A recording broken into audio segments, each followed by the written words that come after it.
Hello అందరికీ. ఈరోజు మనం సాయి 1128 ఎపిసోడ్ చెప్పుకోబోతున్నాం. ఇప్పుడు ప్రవచనంలో సాయి ఇలా మాట్లాడుతూ ఉంటారు. హరిశ్చంద్రుడు దీనికి ఉత్తమమైన ఉదాహరణ. ఒకరు వచ్చి ఇలా చెప్పారు ఆయనతో, హరిశ్చంద్ర, మీరు నా కలలో ప్రత్యక్షమయ్యి నాకు వాగ్దానం చేశారని.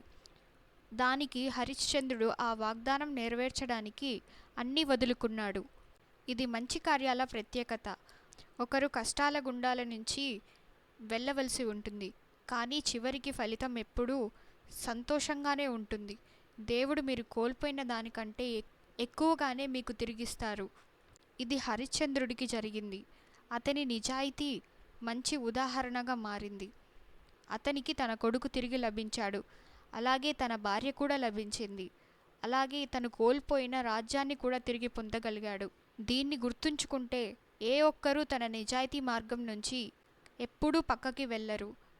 ఇప్పుడు కేశవ్ నిద్ర పట్టక అటు ఇటు దొర్లుతూ ఉంటాడు. కాసేపటికి తర్వాత సాయి చెప్పిన లెటర్ గుర్తుకొస్తుంది. సాయి తన ఊరికెళ్లే ముందు ఒక లెటర్ ఇచ్చి ఇలా చెప్తూ ఉంటారు, ఇది నీ దగ్గర ఉంచుకో కేశవ్. నీకే దారి కనబడినప్పుడు ఈ లెటర్ని ఓపెన్ చేసి చూడు, అప్పుడు రాముడు నీకు సరైన మార్గాన్ని చూపిస్తారు. ఇప్పుడు కేశవ్ వెళ్ళి తన బీర్వాని ఓపెన్ చేసి ఆ లెటర్ని ఓపెన్ చేసి చూస్తాడు.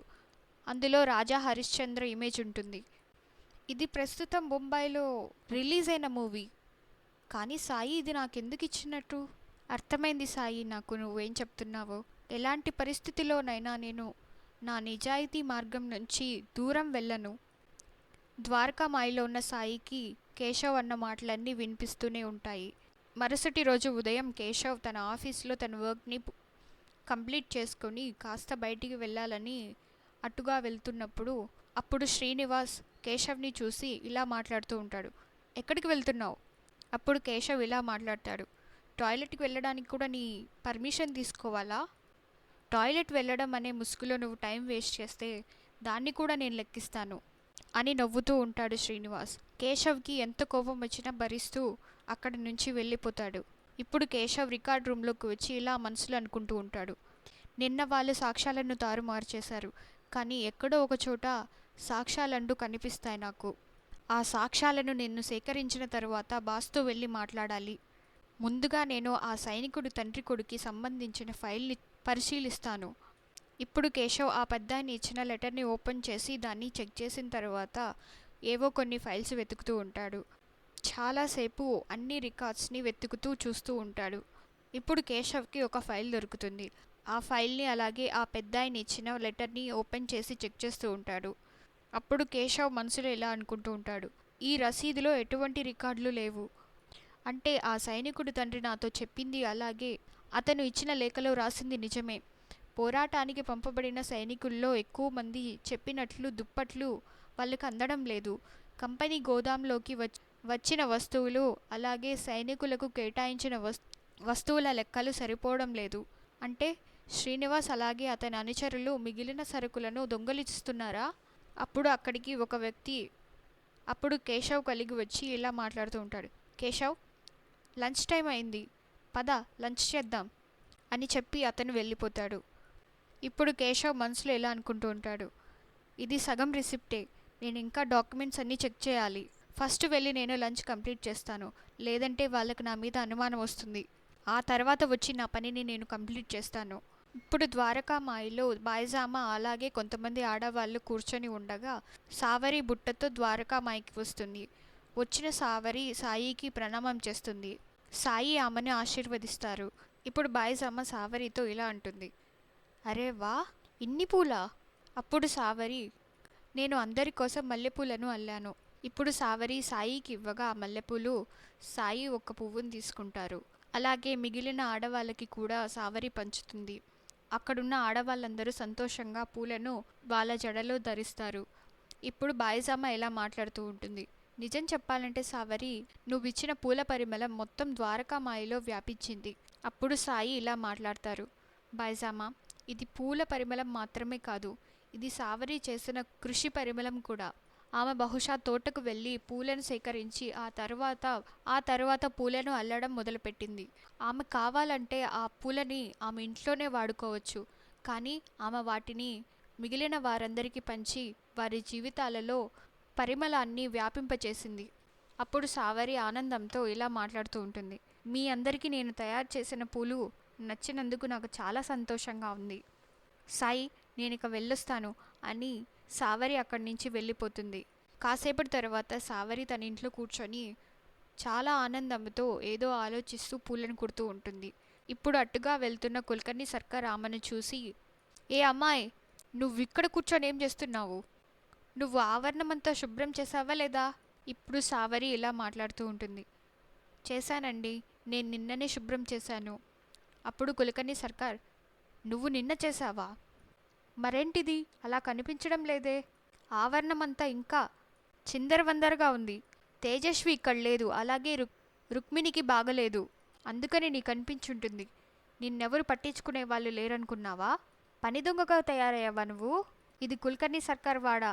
ఇక్కడ పనులన్నీ కరెక్ట్ టయానికి జరగాల్సి ఉంటుంది, అర్థమైందా నీకు? ఆవులు కొట్టానికి వెళ్ళి ఆవులకు పచ్చిగడ్డి వెయ్యి, గోశాలను ఆవు పేడతో కల్లాపు చల్లకడ, అలాగే ఆవరణాన్ని క్లీన్ చేసి ఆ తర్వాత ఆవు పేడతో కల్లాపు చల్లాలి, వెళ్ళిపో. అప్పుడు సావరి కంగారుగా అక్కడి నుంచి వెళ్ళిపోతుంది.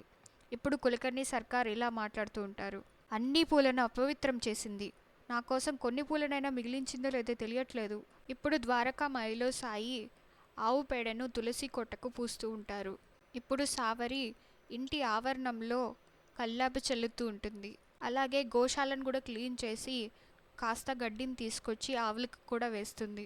సాయి కూడా ద్వారకామాయిలో అంతా క్లీన్ చేస్తూ ఉంటారు. ఇప్పుడు సావరి ఆవరణంలోకి వచ్చి ఆవు పేడతో అలకాల్సి ఉండగా అక్కడికి వచ్చి చూస్తే అక్కడ ఉన్న ఆవరణం అంతా ఆవు పేడతో అలికేసి ఉంటారు. అప్పుడు సావరికి అర్థమవుతుంది ఇదంతా సాయే చేశారని. అప్పుడు సావరి ధన్యవాదాలు సాయి అని చెప్తూ ఉంటుంది. ఇప్పుడు కుల్కర్ణి సర్కార్ హరి ఓం అంటూ అక్కడికి వచ్చి అక్కడ సావరి చేసిన పనినంతా చూసి మనసులో ఇలా అనుకుంటూ ఉంటారు. ఇంత తొందరగా ఇన్ని పనులు ఎలా పూర్తి చేసింది ఇవిడ? ఇప్పుడు కుల్కర్ణి సర్కార్, ఏ అమ్మాయి, పనులన్నీ పూర్తయ్యాయా? అప్పుడు సావరి, అవును సర్కార్ గారు. అప్పుడు కుల్కర్ణి సర్కార్ మిగిలిన ఆవు పేడని చూసి ఇలా మాట్లాడుతూ ఉంటారు. ఏ అమ్మాయి, మిగిలిన ఆవు పేడను ఏం చేస్తావు? దాంతో స్నానం చేస్తావా? వెనక ఉన్న ప్రాంగణం చాలా మురికిగా ఉంది, ఆ నేలపై కూడా ఆవు పేడను పుయ్యి, వెళ్ళు, అర్థమైందా అని కుల్కర్ణి సర్కార్ వెళ్తూ ఉండగా సాయి అక్కడికి రావడం చూసి కుల్కర్ణి సర్కార్ ఇలా మాట్లాడుతూ ఉంటారు. ఆహా, ఫకీర్, నువ్వు ఈమెకు సహాయం చేసావా? ఇంకొకసారి ఈమెకు సహాయం చేసావని నాకు తెలిస్తే నాలాంటి చెడ్డవాణ్ణి నువ్వెక్కడా చూడవు మళ్ళీ. అప్పుడు సాయి ఇలా అంటారు. దేవుడు తన పిల్లలకి సహాయం చేస్తే దాన్ని మనం ఎవరు ఆపగలము? ఇప్పుడు కుల్కర్ణి సర్కార్, నువ్వు మోసగాడివి నువ్వు. దేవుడి పేరు నీకు పలకడం మంచిది కాదు. నువ్వు జాదూ మంత్రం ద్వారా సహాయం చేసి దేవుని పేరుతో నీ పాపాలను కప్పిపుచ్చుకుంటావు. నువ్వందరికీ దేవుడు నీ మాటలు వింటాడని చూపించడానికి, నిరూపించడానికి చూస్తావు. అది ఎలా అంటే అందరికంటే నువ్వే దేవుడికి చాలా గొప్ప ఇష్టమైన భక్తుడిగా. అప్పుడు సాయి ఇలా మాట్లాడుతూ ఉంటారు. మన భక్తి నిజాయితీ అయితే చిన్న పెద్ద అంటూ ఏమీ ఉండదు. మన ప్రయాణం దేవుడు ఎక్కడున్నాడో తెలుసుకోవడమే. మనం అతన్ని కనుగొననంతకాలం మనం అతని ముందు సామాన్యులమే. ఒకసారి మనం ఆయన్ని కనుగొంటే అప్పుడు అంతరాలన్నీ తొలగిపోతాయి. భగవంతుడు అందరినీ సమానంగా ప్రేమిస్తాడు. భగవంతుణ్ణి కనుగొనడానికి భగవంతుడికి సేవ చేసే దారి చాలా ఈజీగా ఉంటుంది. ఈ ప్రపంచం అలాగే ప్రకృతిని సేవించడం ద్వారానే అది సాధ్యమవుతుంది. ఈ ప్రపంచానికి సేవ అలాగే ప్రకృతికి సేవించడం ద్వారా మనం భగవంతుణ్ణి తొందరగా చేరుతాము. సేవ అనేది మనం ఈ ప్రపంచంలో అందరినీ సమానంగా గౌరవిస్తేనే అది సాధ్యమవుతుంది. నిజమైన సేవ గౌరవంతోనే ఉంటుంది. అప్పుడు కుల్కర్ణి సర్కార్ నవ్వుతూ, హరి ఓం, హరి ఓం, ఇదే మనిద్దరిలో ఉన్న తేడా ఫకీర్. నాకు ప్రజలు సేవ చేస్తారు, నన్ను సేవించడం వాళ్ళ అదృష్టంగా భావిస్తారు. నీ రాముడు కూడా ఈ విష్ణు భక్తుడికి చాలా ప్రాముఖ్యత ఇస్తారు, నన్ను ఉన్నతంగా పరిగణిస్తారు. బికారిని బికారిగా చేశాడు, అలాగే నన్ను ఈ షిరిడీ గ్రామానికి అధిపతిగా చేశారు. అప్పుడు సాయి ఇలా మాట్లాడుతూ ఉంటారు. నిస్సందేహంగా భగవంతుడు నీకు ఈ పదవిని ఇచ్చారు, కానీ మీకు లభించిన గౌరవాన్ని మీరేం చేస్తున్నారు? ఏళ్ల తరబడి మీరు ఇతరులకు నష్టం కలిగిస్తున్నారు. మీరు మర్చిపోతున్నారు కుల్కర్ణి సర్కార్. ఇతరులకు కష్టం కలిగిస్తే ఎప్పటికైనా మీరు ఒక్కసారి ఎప్పుడో ఒకసారి మీరు ఆ కష్టాలను ఎదుర్కోవాల్సి వస్తుంది. అది విన్న కులకర్ణి సర్కార్ కోపంగా ఇంట్లోపలికి వెళ్ళిపోతారు. ఇప్పుడు కేశవ్ లంచ్ తర్వాత తన ఆఫీస్లోకి రాగా అక్కడికి శంకర్ గారు అలాగే శ్రీనివాస్ అలాగే అతని అనుచరులు అక్కడే ఉండడం చూసి కేశవ్ ఇలా అడుగుతూ ఉంటాడు. సేట్ గారు, మీరిక్కడ ఏం చేస్తున్నారు? ఏం జరిగింది? అప్పుడు శ్రీనివాస్ ఇలా మాట్లాడుతూ ఉంటాడు. నీ కర్మ యొక్క ఫలప్రాప్తి. నిన్న మమ్మల్ని తప్పుడు చేసిన వ్యక్తి రంగును మేము తెలుసుకున్నాము. ఇప్పుడు శంకర్ గారు ఇలా మాట్లాడుతూ ఉంటారు. నిన్న మీరు వీళ్ళపై చేసిన ఆరోపణలు ఈ కంపెనీలో మంచి పేరు సంపాదించుకోవటానికి మీరు చేసిన ఒక పన్నాగమని తెలిసింది. ఆ తర్వాతే ఈ సంస్థలోని నిజాయితీ గల ఉద్యోగిగా ఉన్నట్లు, ఆ తర్వాతే నీ స్కామ్ని ప్రశాంతంగా చేసుకోవచ్చని. అదంతా విన్న కేశవ్, లేదు సెట్ గారు, నేనే స్కామ్ చేయడం లేదు.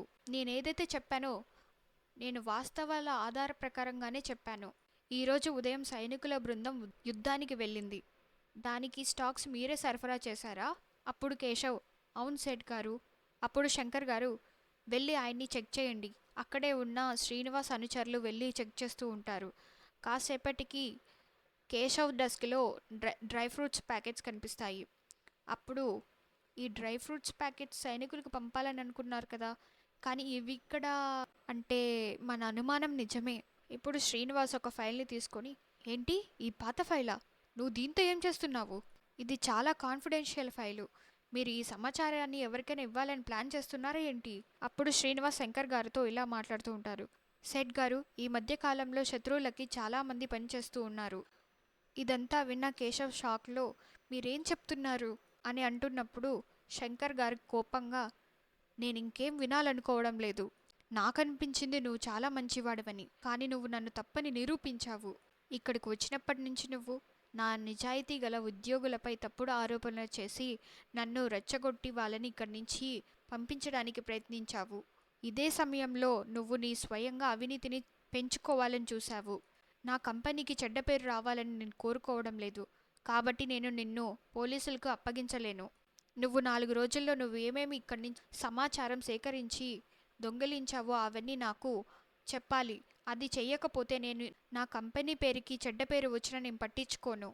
ఇప్పుడు ఫ్లాష్ బ్యాక్లో శ్రీనివాస్ కేశవ్ ఫైల్స్ చెక్ చేయడం చూసి మనసులో ఇలా అనుకుంటూ ఉంటాడు. నేను ఇతన్ని ఎలా హ్యాండిల్ చేయాలో నిర్ణయించుకోవాలి, లేదంటే నాకు ముప్పొచ్చి పడుతుంది. ఇప్పుడు శంకర్ గారు ఇలా మాట్లాడుతూ ఉంటారు. తరిమేయండి తన్ని. అప్పుడు శ్రీనివాస్ అనుచరులు కేశవ్ని బయటికి తోసేస్తూ ఉంటారు. కేశవ్ ఏదో చెప్పాలని ప్రయత్నిస్తున్నప్పటికీ శంకర్ గారు ఏదీ వినడానికి సిద్ధంగా ఉండరు. ఇప్పుడు ఇంటికి వస్తున్న కేశవ్కి చింతామణి ఇలా మాట్లాడుతూ ఉండడం వినిపిస్తుంది. బయటపడేయండి వాళ్ళ వస్తువులన్నీ, తొందరగా వాళ్ళ వస్తువులన్నీ బయటపడేయండి. అది విన్న కేశవ్ కంగారుగా పైకి వచ్చి చూస్తాడు. ఇప్పుడు తేజస్వి చింతామణితో ఇలా మాట్లాడుతూ ఉంటుంది. మీరు ఎవరి మాటలో విని మాకు అన్యాయం ఇలా చేయకండి. ఇంత పెద్ద పట్టణంలో మేమెలా గడపాలి? ఎక్కడికని వెళ్ళాలి? అప్పుడు చింతామణి కోపంగా ఎలా చెప్తూ ఉంటాడు. నాకు బాగా తెలుసు ఎవరిపైన విశ్వాసం ఉంచాలి, ఎవరిపైన విశ్వాసం ఉంచకూడదనేది. తీసుకురండి, వీళ్ళ సామాన్లు పడేయండి. అక్కడికి వచ్చిన కేశవ్, చింతామణి గారు శాంతించండి. ఏమైంది? మీరు మా వస్తువుల్ని ఎందుకు బయటపడేస్తున్నారు? అప్పుడు చింతామణి ఇలా అంటూ ఉంటాడు. ఇది మంచి మనుషులు ఉండే సమాజం. ఇక్కడ దొంగలకు స్థానం లేదు. అది విన్న కేశవ్ ఆశ్చర్యంతో, దొంగలకా? కానీ ఎవరు దొంగతనం చేశారు? అప్పుడు చింతామణి ఇలా అంటూ ఉంటాడు. మీకేమనిపించింది? నాకు తెలియదు అనుకుంటున్నారా? మీరు మీ ఆఫీస్లో చేసిన స్కామ్ మొత్తం ఇక్కడున్న వాళ్ళందరికీ తెలిసిపోయింది. ఇక్కడున్న ప్రజలు కూడా మోసపోవచ్చు. అప్పుడు కేశవ్, నా ఆఫీస్లో స్కామ్? నేనేది చేయలేదు చింతామణి గారు. అప్పుడు చింతామణి, అవును, అది నువ్వే చెప్పాలి. అది కూడా ఒక దొంగ చెప్తున్నాడు తను చేయలేదని. అప్పుడు కేశవ్, కానీ నన్ను నమ్మండి, ఇదంతా ఒక కుట్ర. ఎందుకంటే నిన్ననే మా ఆఫీస్లో ఒక స్కామ్ని బయట పెట్టాను, అందుకే నేను అని చెప్తూ ఉన్నప్పుడు చింతామణి ఇలా మాట్లాడుతుంటాడు. అది నీకే తెలియాలి, కానీ నేను నా ఇంట్లో దొంగలను ఉంచుకోలేను. అలా చేస్తే నా అపార్ట్మెంట్కి చెడ్డ పేరు వస్తుంది. అలా రావాలని నేను కోరుకోవడం లేదు. అది నా వ్యాపారాన్ని నాశనం కూడా చేస్తుంది. అప్పుడు కేశవ్, కానీ మీకెవరో తప్పుడు సమాచారం ఇచ్చారు. నిజానికి నేను ఆ స్కామర్లతోనే పోరాడుతున్నాను. వాళ్ళు నన్ను బెదిరించడానికి ఇంటికి కూడా వచ్చారు. దయచేసి నన్ను నమ్మండి, మీరు తప్పు చేస్తున్నారు. అప్పుడు చింతామణి, మీ బ్యాగులు సర్దుకొని మీరు ఎక్కడికైనా వెళ్ళండి. నాకు ఎటువంటి పట్టింపు లేదు. వెళ్ళండి వెళ్ళండి అని చింతామణి ఆ రూమ్కి తాళం వేసుకుని అక్కడి నుంచి వెళ్ళిపోతాడు. ఇప్పుడు బాయిసామ ఇంటి దగ్గర కూర్చొని చాటలో బియ్యం వేసుకొని రాళ్ళని ఏరుతూ ఉంటుంది. ఇప్పుడు సాయి అక్కడికి వచ్చి బాయిసామాతో ఇలా ఇలా మాట్లాడుతూ ఉంటారు. బాయిసామ, మీరు బియ్యం పట్ల ఈ అన్యాయం ఎందుకు చేస్తున్నారు? అది విన్న బాయిసామ, నువ్వేం చెప్తున్నావు సాయి? అప్పుడు సాయి, కొన్నిసార్లు బియ్యం గింజను రాయి అని పొరబడుతూ మనం తొలగిచ్చేస్తాము. అలాగే కొన్నిసార్లు నేరస్తుడిని అనుకొని అమాయకుడిని పొరబడతాము. భగవంతుడి సన్నిధానంలో మాత్రమే ఎవరికీ అన్యాయం జరగదు. అప్పుడు బాయిజామా, అలాగే నా కొడుకు దేవుడి కోరికను తప్పక నెరవేర్చుతాడని నాకు తెలుసు. ఎవరైతే అన్యాయం ఎదుర్కొంటున్నారో రక్షణ కూడా లభిస్తుంది. ఇప్పుడు సాయి, మీరేం తయారు చేస్తున్నారు బాయిజామా? అప్పుడు బాయిజామా, బాజీ కోసం ప్రత్యేక బియ్యంతో వంట చేయాల్సి ఉంది. అప్పుడు సాయి ఇలా అంటారు, ఈ కొడుకుకి ఒక కోరిక తీర్చండి. అప్పుడు బాయిజామా, తప్పకుండా సాయి. అప్పుడు సాయి, నాకు ఈరోజు మోదకం తినాలనుంది. ఈ రాత్రికి అది నా కోసం తయారు చేస్తారా బాయిజామా? అప్పుడు బాయిజామా, నా కొడుకు ఏదైనా నన్ను అడిగితే దాన్ని నేను చేయకుండా ఎలా ఉండగలను? తప్పకుండా చేస్తాను సాయి. అంతటితో ఈ ఎపిసోడ్ కంప్లీట్ అవుతుంది. మీకు వీడియో నచ్చితే లైక్ చేయండి, షేర్ చేయండి, అలాగే కామెంట్ చేయండి. Thank you for watching. Please subscribe to my channel.